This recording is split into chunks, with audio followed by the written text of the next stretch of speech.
चलिए दोस्तों, नमस्कार। मैं छोटा खान सर टपर्स क्लासेज के डिजिटल पैनल पे आप लोग को स्वागत है एवं अभिनंदन है। जैसे कि दोस्तों हम क्लास 8 का विज्ञान पढ़ा रहे थे। दोस्तों आप लोग सोचते होइएगा कि छोटा खान सर सिर्फ विज्ञान ही पढ़ाएंगे। नहीं दोस्तों, आपको गलत फहमी हो रहा था कि छोटा खान सर सिर्फ विज्ञान ही जानता है और विज्ञान ही पढ़ाएंगे।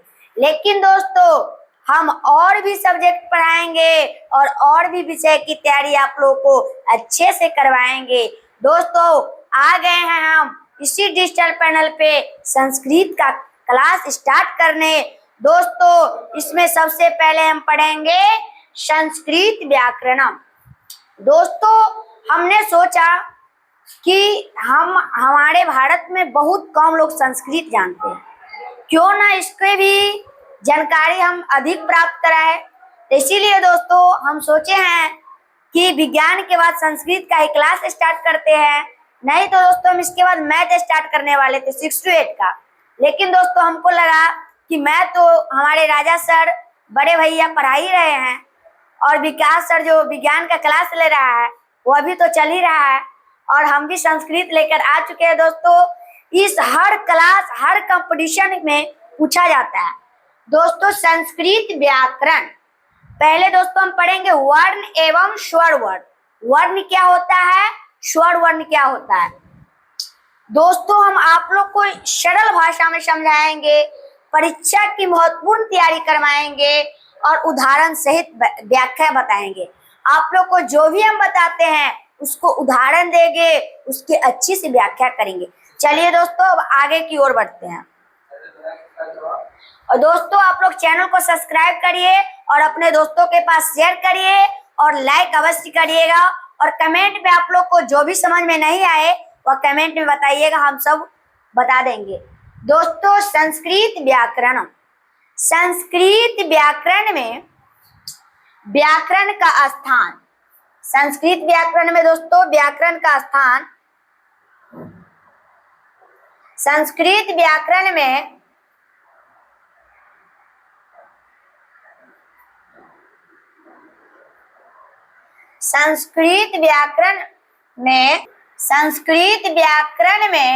व्याकरण का स्थान कैसा है। तो दोस्तों संस्कृत वाङ्मय में व्याकरण का स्थान सर्वोपरि है, सबसे ऊंचा है। दोस्तों संस्कृत वाङ्मय में व्याकरण का स्थान सर्वोपरि सबसे ऊंचा है। बिना व्याकरण के न्याय, साहित्य, मीमांसा, वेदांत इत्यादि किसी भी शास्त्र का सम्यक ज्ञान नहीं हो सकता। व्याकरण का अर्थ ही होता है दोस्तों, व्याकरण का अर्थ ही होता है जिससे शुद्ध शब्दों का ज्ञान हो, जिससे शुद्ध शब्दों का ज्ञान हो। मेरे दोस्तों व्याक्रियते व्युत्पन्नान्ते शब्दा अनेनेति व्याकरणम्, व्याक्रियन्ते व्युत्पन्नान्ते शब्दा अनेनेति व्याकरणम्। दोस्तों इसको संस्कृत में बताया गया है दोस्तों, जिससे शब्दों का उत्पत्ति होता है, विश्लेषण होता है दोस्तों संस्कृत भाषा में। दोस्तों हिंदी का जो उत्पत्ति हुआ है दोस्तों आप लोग जानते होइएगा चाहे नहीं जानते होइएगा, संस्कृत भाषा से हुआ है। दोस्तों हमारे रामायण भी संस्कृत भाषा में लिखा गया था, महाभारत भी रामायण भाषा में लिखा गया था, भगवत गीता भी रामायण भाषा में लिखा गया था। जितने भी कथा सुन रहे हैं सब संस्कृत भाषा में लिखा गया है, उसको सरल भाषा में लेखक लोग लिखे हैं। दोस्तों व्याकरण का महत्व क्या है, संस्कृत व्याकरण का क्या महत्व है। दोस्तों व्याकरण में भाषा संबंधी नियम रहने का व्याकरण भाषा मर्यादित एवं परिष्कृत रहती है, अतः व्याकरण का महत्व अक्षुण्ण, व्याकरण का महत्व अक्षुण्ण है। व्याकरण के मुख्य रूप से 3 भाग है। व्याकरण का दोस्तों मुख्य रूप से मेन रूप से 3 भाग है। कौन कौन सा है दोस्तों, वर्ण, पद, वाक्य।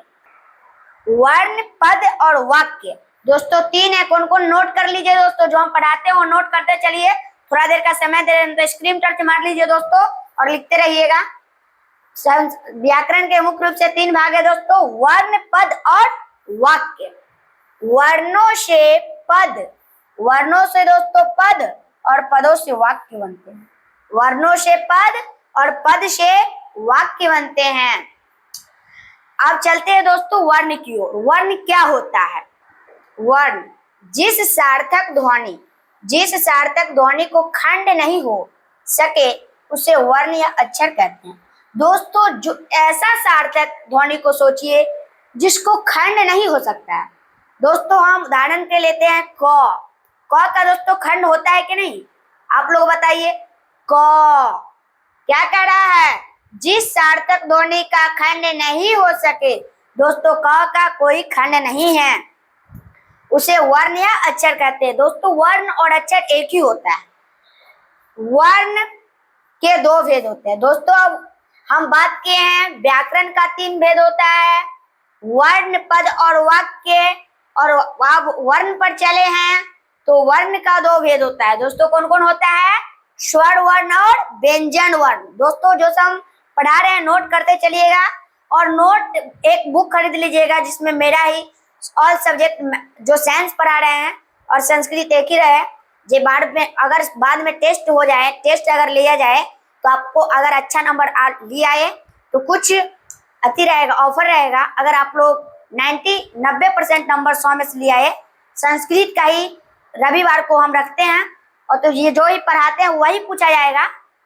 कम से कम 20 नंबर का रहेगा, उसमें से आपको 15 प्लस लाना है तो आपको कुछ ऑफर रहेगा। दोस्तों इसीलिए हम बोलते हैं आप ध्यान से रखिए, छोटा खान सर जो भी पढ़ाते हैं उसका टेस्ट होगा दोस्तों, उसमें ऑफर रहेगा। आप कहिएगा कि छोटा खान सर का क्लास में बहुत मजा आता है। दोस्तों नोट कर लीजिएगा। वर्ण का 2 भेद होता है, स्वर और व्यंजन। दोस्तों अब स्वर वर्ण पर चलते हैं। नहीं दोस्तों इससे पहले हम चलते हैं वर्ण, अक्षर, पद और वाक्य। थोड़ा हम एग्जाम्पल आप लोग को समझा देते हैं जो और अच्छे से आप समझ पाइए। दोस्तों वर्ण का मतलब हम ही बताएं अक्षर होता है। दोस्तों वर्णों से पद बनते हैं। क्या लिखा हुआ है? वर्णों से पद बनते हैं, पदों से वाक्य बनते हैं। क्या ये सही कहावत है कि वर्णों से पद बनते हैं और पदों से वाक्य बनते हैं? क्या आपको लगता है सही है या गलत है? दोस्तों ये सही है। हम आपको समझाते हैं। वर्ण क्या होता है? जिस सार्थक ध्वनि को खंड नहीं हो सके, जिस सार्थक ध्वनि को खंड नहीं हो सके उसे वर्ण कहते हैं। तो क का तो कोई खंड नहीं है तो क तो वर्ण होगा। और क जोड़ म क्या कह रहा? वर्णों से पद बनते हैं, जो वर्ण को मिलाते हैं उससे पद बन जाता है। जैसे गजह, ग जोड़ ज, गज।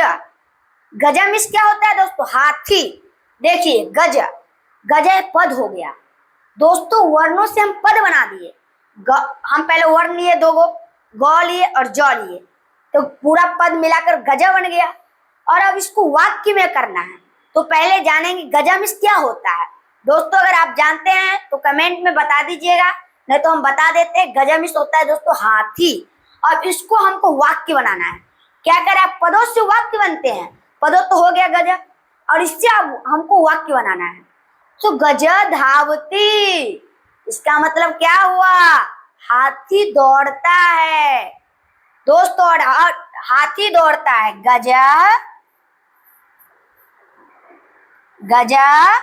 धावती,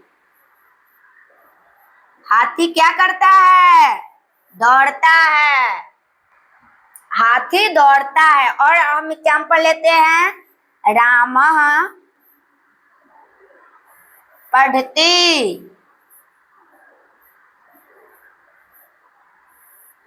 राम पढ़ती का मतलब क्या होता है? राम पढ़ता है।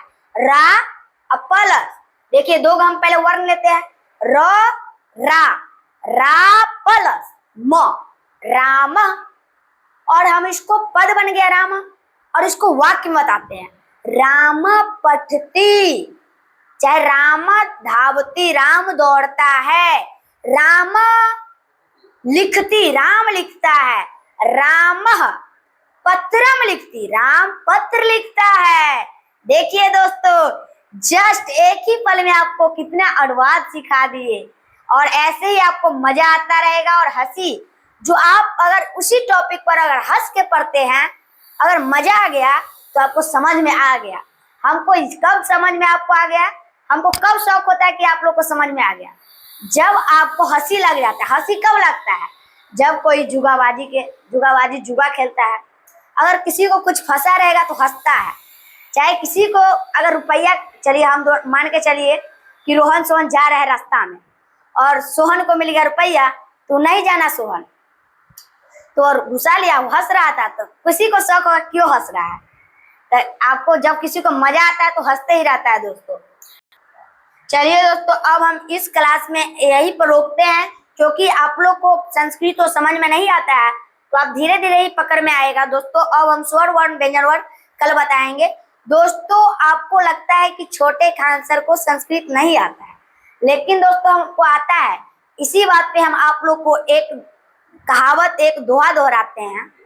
सर्वे भवन्तु सुखिनः, सर्वे भवन्तु सुखिनः, सर्वे सन्तु निरामयाः, सर्वे भवन्तु सुखिनः, सर्वे सन्तु निरामयाः, और सर्वे भद्राणि पश्यन्तु मा कश्चित् दुःख भाग भवेत्।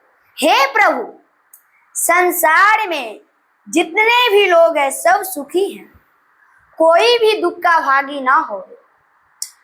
तो ऐसे ऐसे कहावत और में कहते रहेंगे। आपको मजा आया है तो कमेंट में बताइएगा। चलिए दोस्तों, बाय बाय।